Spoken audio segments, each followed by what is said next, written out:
और एक क्रीपी सी स्माइल करते हुए बोलता है, अब तो पीछे देख लिया, अब तुम्हारा क्या होगा। Hello guys, welcome to my YouTube channel. मेरा नाम है प्रिया। आज की स्टोरी है गरिमा और सौरव की, जो कि नए नए अपने न्यू स्कूल में गए थे। उनके पापा का ट्रांसफ़र हुआ था। एक्चुअली उनके पापा आर्मी में थे और उनका ट्रांसफ़र होते ही रहता था। तो ऐसे ही इस बार फिर से उनके पापा का ट्रांसफ़र हो जाता है कर्नाटका में। कर्नाटका के ही एक स्कूल में सौरभ और गरिमा का एडमिशन करा दिया जाता है। ये दोनों ही इस इन्वायरमेंट में काफ़ी नए थे। नया स्कूल, नए बच्चे और नए टीचर्स, नए फ्रेंड्स भी बनने वाले थे। स्कूल का पहला दिन, स्कूल में सब कुछ अच्छे से बीतता है। गरिमा और सौरभ के नए नए फ्रेंड्स भी बन जाते हैं। गरिमा 12वीं क्लास में थी और सौरभ 10वीं क्लास में था। उन दोनों की ही बड़ी इम्पोर्टेंट क्लास थी, क्योंकि ये बोर्ड की क्लास होने वाली थी। वो दोनों पढ़ाई में भी काफ़ी अच्छे थे, लेकिन उसी के साथ साथ वो दोनों काफ़ी एडवेंचरस भी थे। स्कूल के पहले दिन ही उन्हें स्कूल के बारे में कुछ ऐसा जानने को मिलता है जिससे उनके अंदर की उत्सुकता और बढ़ जाती है। उनका जो एडवेंचरस माइंड था वो और दौड़ने लगता है। गरिमा और सौरभ को ही पहले दिन उनके नए फ्रेंड्स बताते हैं स्कूल के बारे में डार्क सीक्रेट्स। ये स्कूल के डार्क सीक्रेट्स थे जो कि सिर्फ बच्चों को ही नहीं बल्कि टीचर्स को भी पता थे। स्कूल का पीछे का प्लेग्राउंड, वहाँ खेलना बच्चों का साफ मना था। एक प्लेग्राउंड जो कि सिर्फ बच्चों के लिए बनाया जाता है ताकि बच्चे वहाँ पर खेल सके, स्पोर्ट्स कर सके और आगे बढ़ सके। पढ़ाई के साथ साथ उनकी अदर एक्टिविटीज़ भी हो सके। आगे वाला स्कूल के आगे वाले प्लेग्राउंड में कोई दिक्कत नहीं थी, बच्चे आसानी से खेलते थे, कोई रोक टोक नहीं थी। लेकिन जो स्कूल के पीछे का बैकग्राउंड था, जहाँ पर प्लेग्राउंड बना हुआ था, वहाँ जाने के लिए साफ मना किया गया था। टीचर्स ने साफ मना किया हुआ था हर एक बच्चों को कि कोई भी पीछे नहीं जाएगा।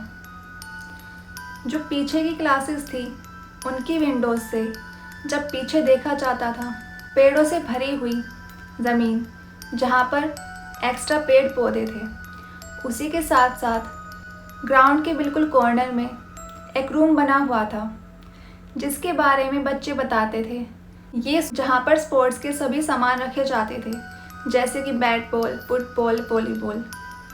लेकिन अब वो रूम भी यूज़ नहीं किया जाता था।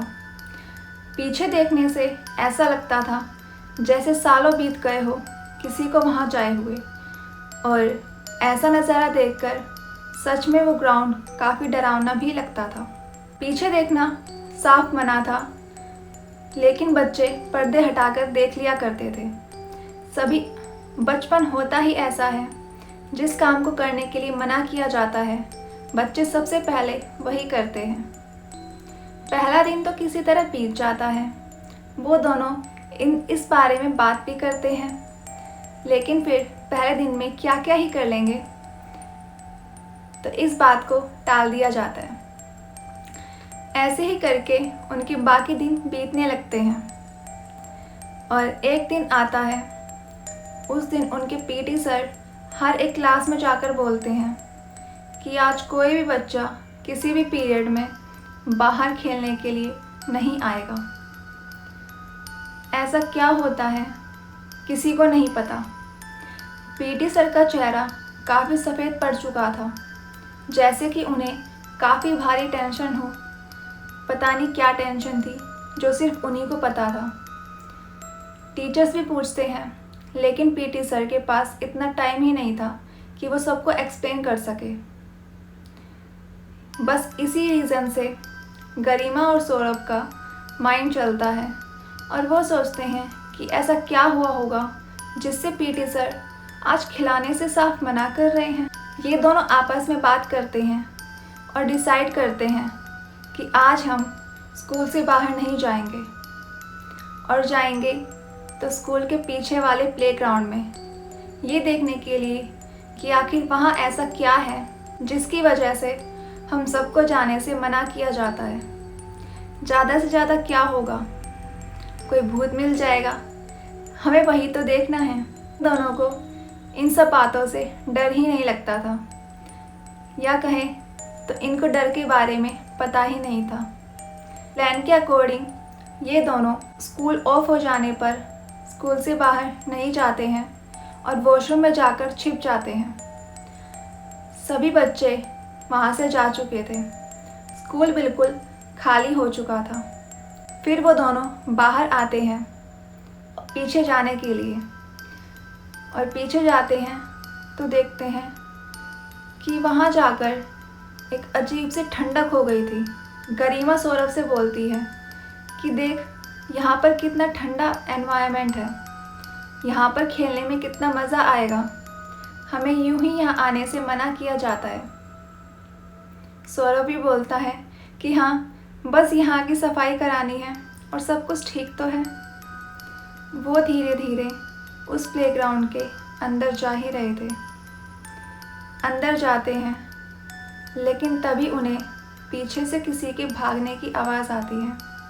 उस प्लेग्राउंड पर हर कहीं पत्ते पड़े हुए थे, सूखे पत्ते, जिस पर जब वो दोनों चल रहे थे तो उनके चलने की आवाज़ें भी काफ़ी तेज़ हो गई थी, और वो बिल्कुल सावधानी से आगे बढ़ रहे थे ताकि किसी और को पता ना चले। लेकिन तभी उनके पीछे से किसी के दौड़ने की आवाज़ आती है, जैसे ही कोई लेफ्ट से राइट दौड़कर गया हो।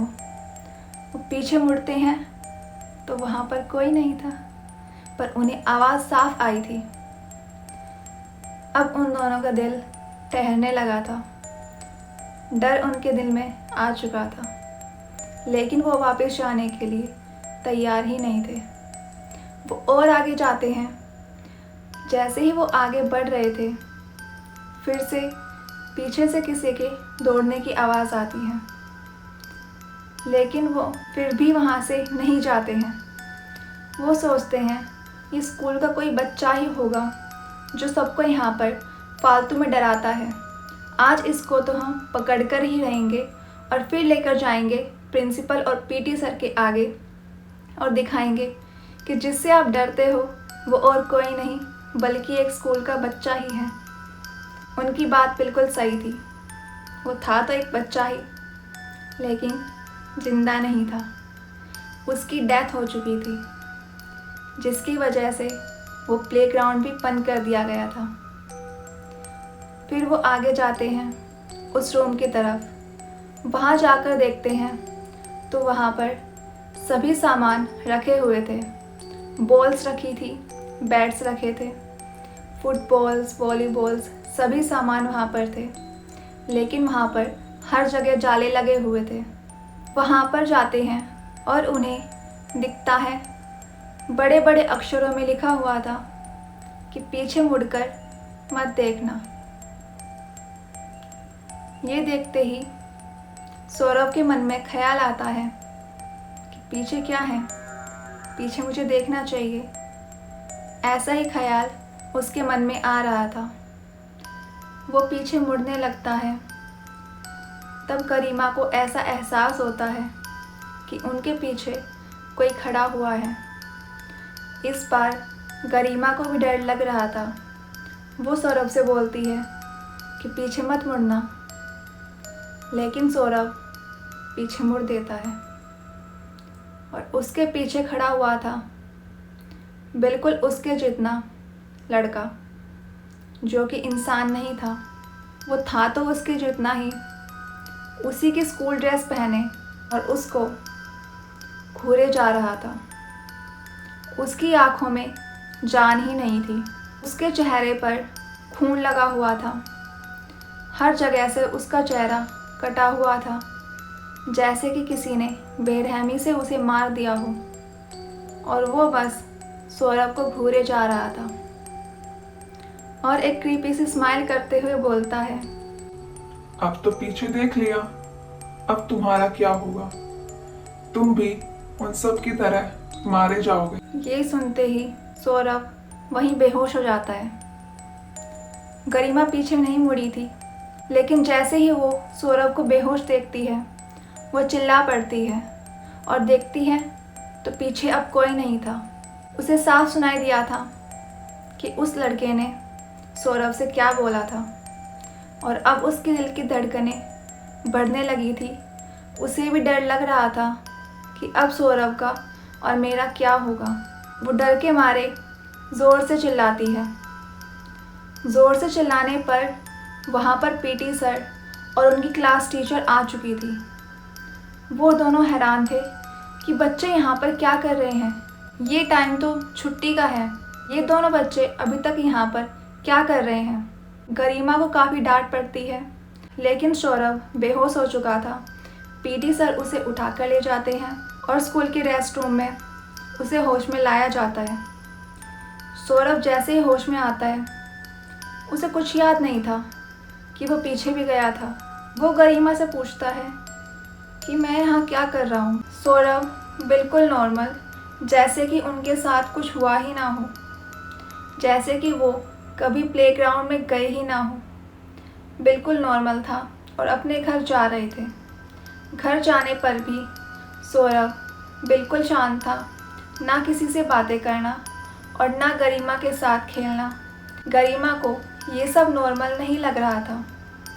वो दिन किसी तरह बीत जाता है और नेक्स्ट डे फिर से वो दोनों स्कूल आते हैं।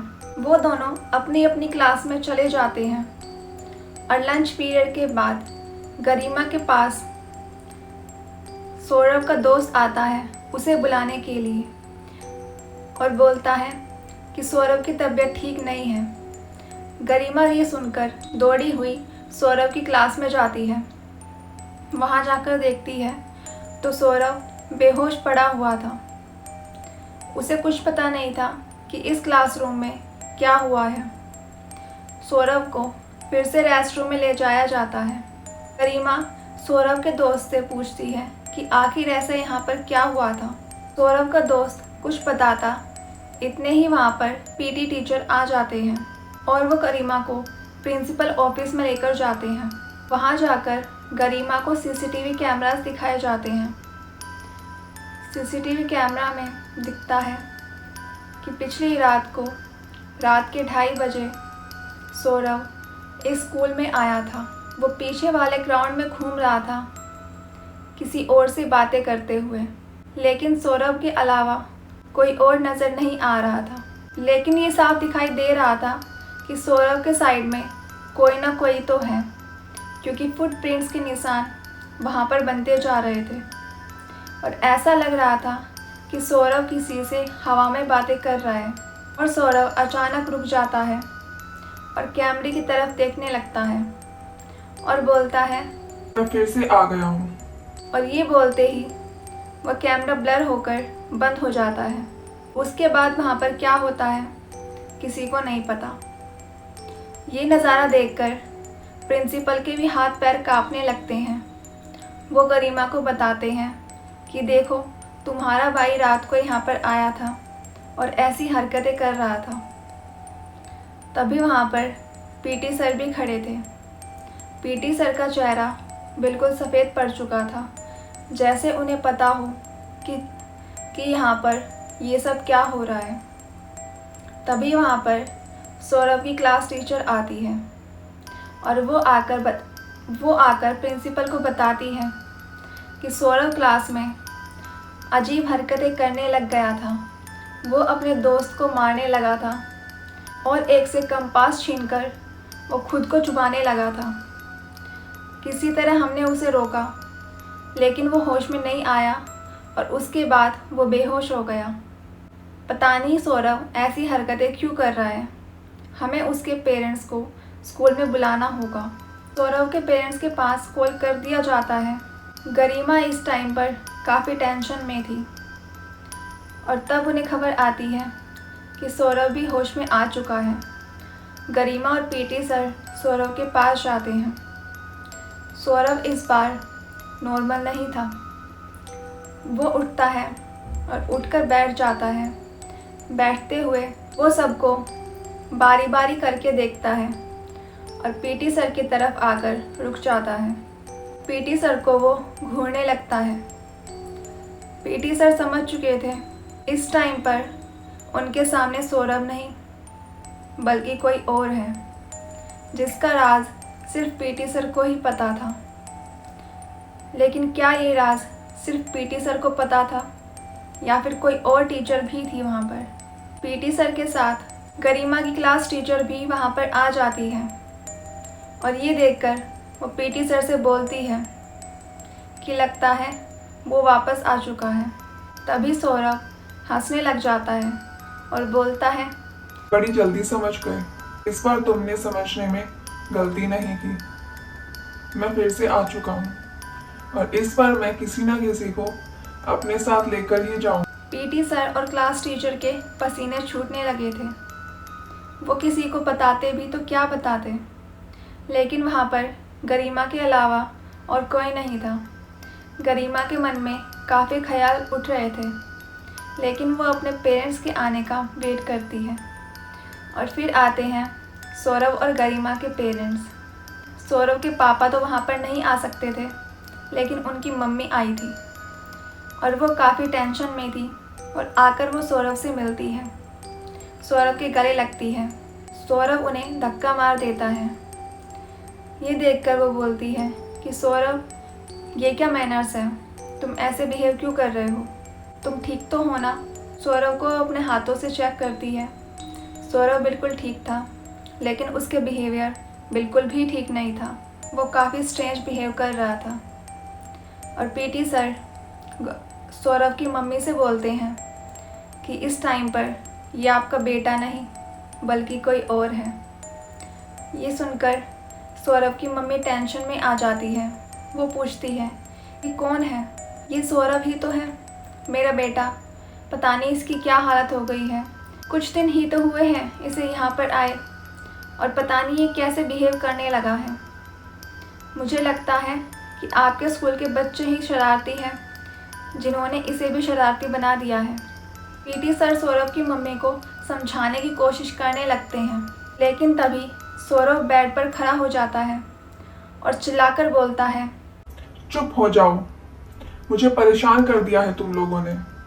छोटी सी बात तुम्हें समझ में नहीं आती? चले जाओ इस कमरे से। मुझे और परेशान मत करो। मैं अपना बदला लेने आया हूँ और बदला लेकर ही जाऊंगा। तुम में से कोई नहीं बचेगा। जिसने मेरे साथ गलत किया उसको मैं इस बार नहीं छोड़ूंगा। कब तक मुझसे बचोगे? अब तुम्हारा टाइम आ चुका है और तुमको अब कोई नहीं बचा सकता। ये बोलते ही सौरभ अचानक गिर पड़ता है और फिर से बेहोश हो जाता है। सौरभ के अंदर उस स्टूडेंट की आत्मा आ जाती है जिसके राज के बारे में पीटी सर और गरिमा की क्लास टीचर को पता था। प्रिंसिपल पीटी सर और क्लास टीचर को अपने ऑफिस में बुलाते हैं और वहाँ पर खुलता है एक नया राज। प्रिंसिपल सर बोलते हैं, इस बच्चे का इलाज हमने सालों पहले करा दिया था। ये वापस से कैसे जाग गया? किसकी गलती है? किसकी वजह से ऐसा हुआ है? पीटी सर बोलते हैं कि सर, हमें भी नहीं पता ये कैसे हो गया, लेकिन अब ये वापस आ चुका है और हमें जल्द से जल्द इसका इलाज कराना होगा। तभी पूरे स्कूल में सौरभ की गूंज सुनाई देने लगती है। हर जगह सौरभ की गूंज सुनाई दे रही थी। वो ज़ोर ज़ोर से चिल्ला रहा था। उसकी आवाज़ सुनकर बाकी स्टूडेंट्स और टीचर्स भी डर जाते हैं। प्रिंसिपल गरिमा की क्लास टीचर को बोलते हैं कि हमें पूरे स्कूल की छुट्टी करनी होगी। गरिमा की क्लास टीचर बोलती है कि सर, सिर्फ इतना करने से इसका समाधान नहीं निकलने वाला। हमें आज रात को ही इसका समाधान करना होगा, वरना कल किसी न किसी की जान तो ये लेकर ही जाएगा। हमारे पास अब और कोई रास्ता नहीं है। प्रिंसिपल बोलते हैं, लेकिन सौरभ और गरिमा की मम्मी का क्या? उनको कौन संभालेगा? क्लास टीचर बोलती है कि आप उसकी टेंशन मत लीजिए, मैं उनको संभालती हूँ। गरिमा की क्लास टीचर जाती है सौरभ की मम्मी के पास। सौरभ की मम्मी बैठी हुई थी। वो पहले ही काफ़ी टेंशन में थी। वो नई नई इस जगह पर आई थी। उन्हें नहीं पता था कि आगे क्या करना है। क्लास टीचर उनके पास जाती है और उनसे बोलती है कि हमें इसका इलाज पता है, सौरभ कैसे ठीक होगा। आज रात को सौरभ और गरिमा को यहीं रुकना होगा। सौरभ की मम्मी बोलती है कि मैं कैसे अपने दोनों बच्चों को यहाँ पर छोड़ सकती हूँ, मुझ में इतनी हिम्मत नहीं है। क्लास टीचर बोलती है, देख लीजिए, अभी तो सौरभ की बारी है और अगर आज सौरभ को ठीक नहीं किया गया तो कल गरिमा का नंबर होगा और कोई पता नहीं ये आत्मा किसके साथ क्या कर दे। ये आत्मा आपके बच्चों की जान तक ले सकती है। सौरभ की मम्मी रोने लग जाती है और अपना माथा पकड़ के बोलती है कि मैंने कहाँ ही एडमिशन करा दिया इस भूतिया स्कूल में। अब मैं अपने बच्चों का क्या करूं? क्लास टीचर बोलती है, टेंशन मत लीजिए, हमें इसका समाधान पता है, लेकिन उसके लिए आपके दोनों बच्चों को रात को यहीं पर रुकना होगा और वो अकेले नहीं रहेंगे, हम भी उनके साथ होंगे।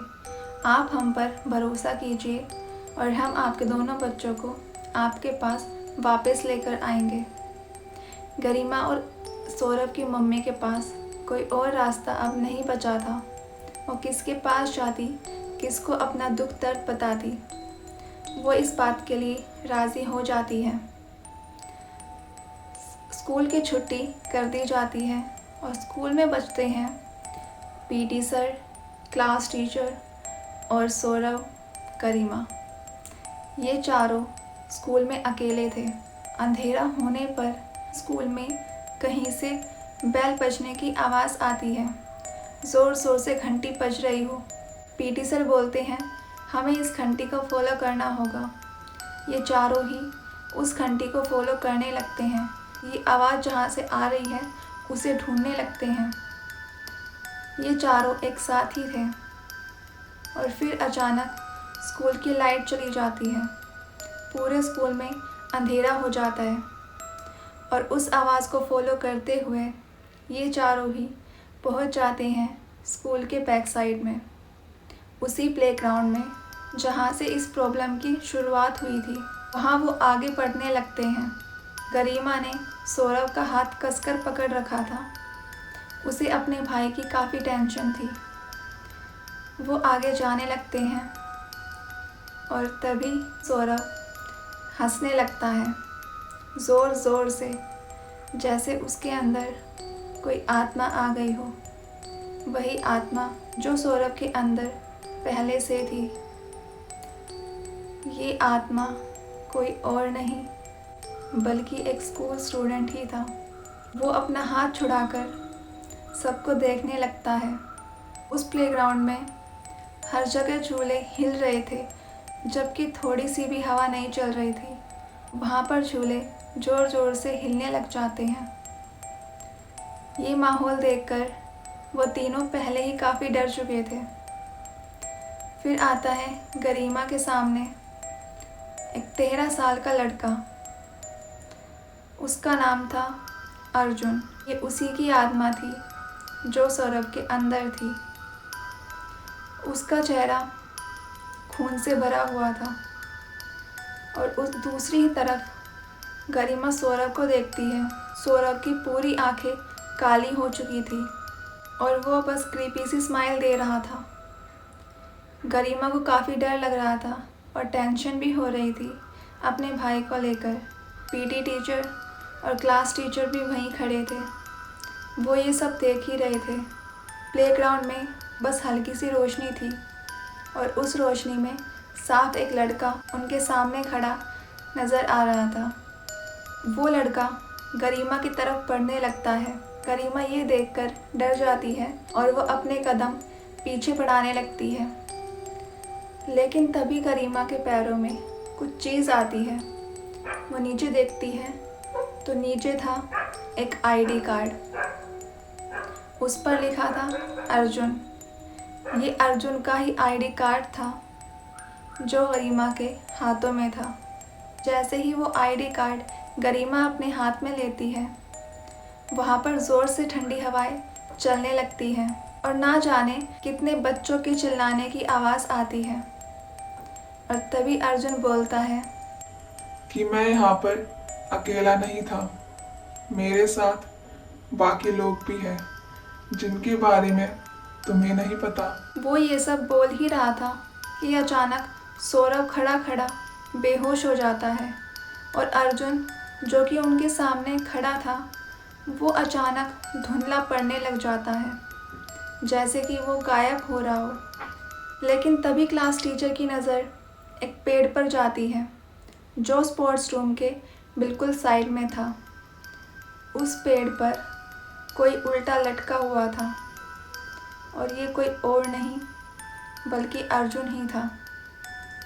अर्जुन उल्टा लटका हुआ और उसकी आंखों से साफ नज़र आ रहा था कि वो गरिमा को ही घूरे जा रहा था। वो सिर्फ गरिमा को क्यों घूर रहा था? क्या वो उसको भी अपने वश में करना चाहता था? उसका गरिमा के साथ क्या कोई राज जुड़ा है? ये नज़ारा काफ़ी डरावना था। एक अंधेरी रात जहाँ पर एक बच्चे की आत्मा जो कि पेड़ से उल्टी लटकी हुई है और वो बस आपको ही घूर रही है। इस सिचुएशन में आप क्या करोगे? क्या वहाँ से भाग जाओगे या देखोगे कि आगे और क्या क्या होने वाला है? अगर आपको जानना है कि इसके आगे और क्या होगा, क्या वो अर्जुन से छुटकारा मिलेगा या नहीं, तो ये जानने के लिए आपको देखना होगा इसका पार्ट 4। तब तक के लिए बने रहे। आई होप आपको आज की स्टोरी पसंद आई होगी। अगर आपको आज की स्टोरी पसंद आई है तो लाइक करके ज़रूर जाना और कमेंट ज़रूर करना। और अगर आपने बाकी पार्ट्स नहीं देखे हैं तो उनकी लिंक डिस्क्रिप्शन में है, ज़रूर चेक करना। अगर आप इस चैनल पर न्यू हो तो सब्सक्राइब ज़रूर करना। Thanks for watching.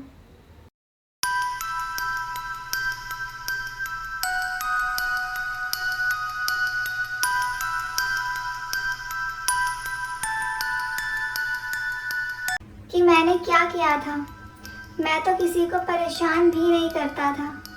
मुझे बस बाकी बच्चों की तरह एक साधारण लाइफ जीनी थी। उन दोनों की मौत हो चुकी है, एक ऐसी मौत जिसका कारण बताया ही नहीं जा सकता। Hello guys, welcome to my YouTube channel. मेरा नाम है प्रिया और मैं लेकर आई हूँ school horror story part 4। Part 3 में आपने देखा था कि अर्जुन की आत्मा पेड़ पर लटक रही थी और वो बस गरिमा को ही घूरे जा रही थी। गरिमा ये देखकर काफ़ी डर चुकी थी, उसके रोंगटे खड़े हो गए थे। लेकिन तभी अचानक वो आत्मा वहाँ से गायब हो जाती है। इस आत्मा का ऐसे अचानक गायब होने का रीज़न क्या है? पीछे से आवाज़ आती है गरिमा और सौरभ की मम्मी की। वो लेके आई थी अपने साथ एक तांत्रिक को, जिसको देखकर अर्जुन वहाँ से गायब हो गया था। तांत्रिक जी वहाँ पर आते हैं और बोलते हैं कि यहाँ पर एक लड़के की आत्मा फंसी हुई है, उसे जल्द ही मुक्त करना होगा वरना वो किसी और को भी अपना शिकार बना लेगी।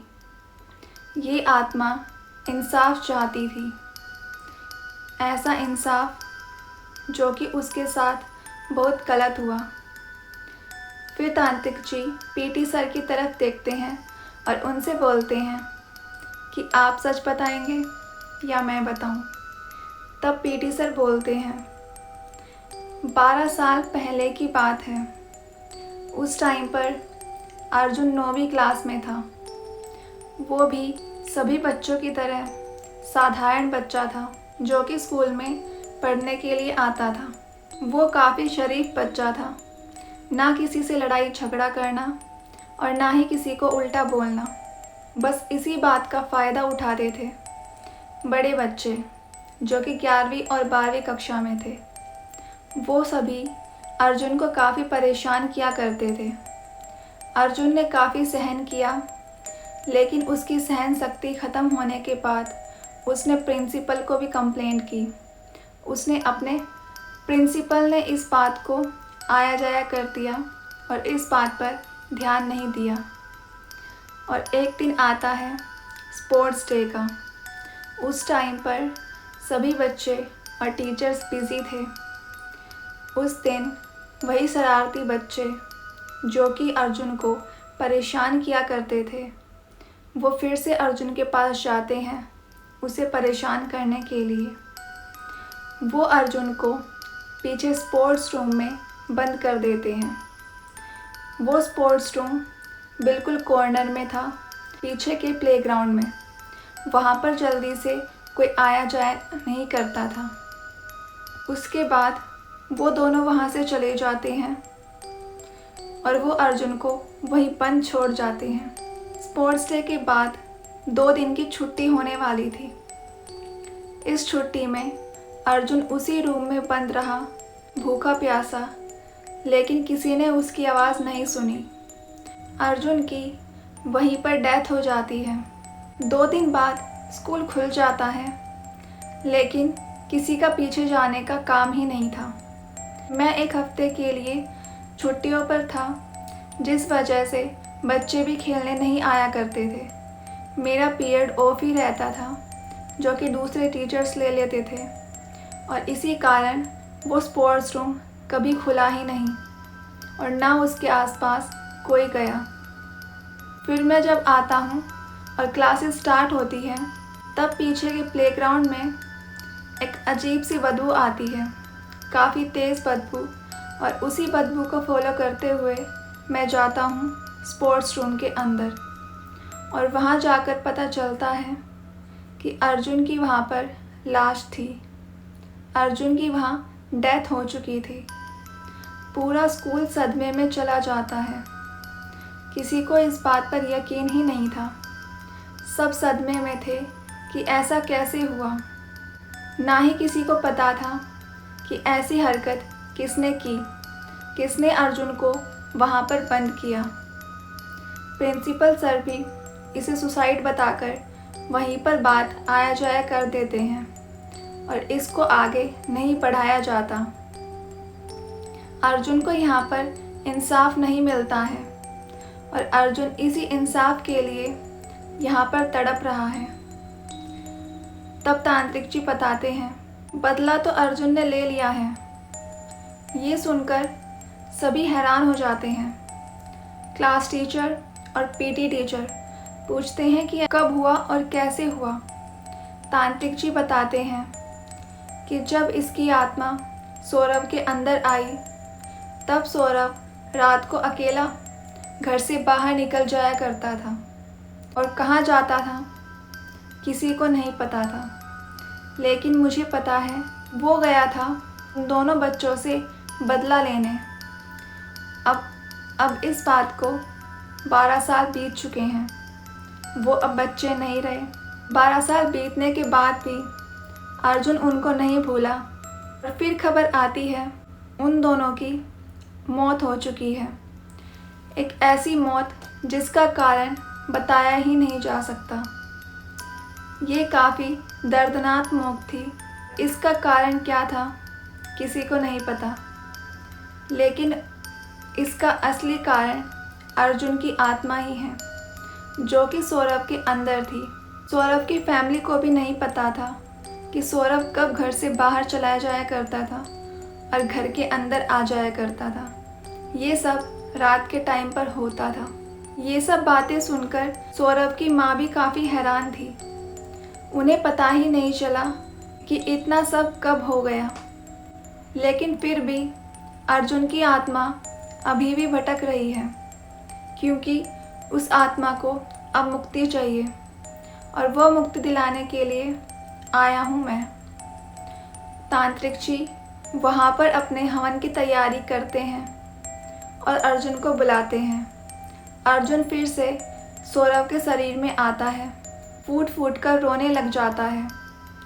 अर्जुन कहता है, मैंने क्या किया था? मैं तो किसी को परेशान भी नहीं करता था। मुझे बस बाकी बच्चों की तरह एक साधारण लाइफ जीनी थी। लेकिन मेरे साथ इतना बुरा हुआ। इसका बदला मैं कैसे ना लेता? मैंने अब उन दोनों से अपना बदला ले लिया है और अब मैं भी मुक्ति चाहता हूँ। तांत्रिक जी, प्लीज़ मुझे मुक्ति दिला दीजिए। तांत्रिक जी ये बात सुनकर काफ़ी खुश थे, क्योंकि अब ये तरीका और भी आसान हो चुका था, क्योंकि अर्जुन को भी अब मुक्ति चाहिए थी। जल्द ही हवन करके अर्जुन को मुक्ति दिला दी जाती है और अब वो प्लेग्राउंड जो पहले हॉरर हुआ करता था, अब वो हॉरर नहीं रहा था। वहाँ पर फिर से बच्चे खेलने लगे थे और स्पोर्ट्स रूम को भी यूज़ करने लगे थे। सब बिल्कुल नॉर्मल हो चुका था। कुछ बच्चों की शरारत की वजह से एक मासूम बच्चे की जान चली गई और इसके कहीं ना कहीं कारण स्कूल प्रिंसिपल भी था, जिसने इस बात पर ज़्यादा ध्यान नहीं दिया। उसे बस स्कूल की रेपुटेशन की चिंता थी और जिस कारण से उन्होंने इस बात को सुसाइड भी बता दिया था। तो ये थी आज की स्टोरी। आई होप आपको पसंद आई होगी। अगर आपको आज की स्टोरी पसंद आई है तो लाइक करके ज़रूर जाना और कमेंट ज़रूर करना, और अगर आप इस चैनल पर न्यू हो तो सब्सक्राइब ज़रूर करना। Thanks for watching.